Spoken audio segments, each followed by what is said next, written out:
Kalau anda tengok video ni, kalau anda perasan kan, mana mic saya okey, so sebenarnya ini adalah mic yang saya guna. Ini adalah mic daripada DJI, iaitu DJI Mic Mini.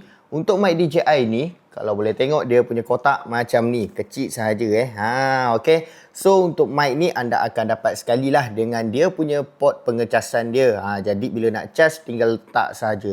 Untuk mic ni pula, kalau anda nak guna dia, anda boleh guna clip ataupun gunakan dia punya magnet. Okey. So untuk mic ni boleh je nak guna dengan kamera macam GoPro Hero 13. Macam saya gunakan dengan GoPro Hero 13 ataupun anda boleh gunakan direct terus dengan DJI Osmo Pocket 3 tanpa menggunakan dia punya receiver. Kalau anda boleh tengok, kadang-kadang mic wireless kena ada receiver kan. Tapi untuk mic DJI ni, kalau anda nak sambung DJI Osmo Pocket 3 dan juga macam saya punya device GoPro Hero 13, tak perlu nak guna dia punya receiver. Okey, so nak dapatkan dekat mana? Boleh tengok dekat bawah.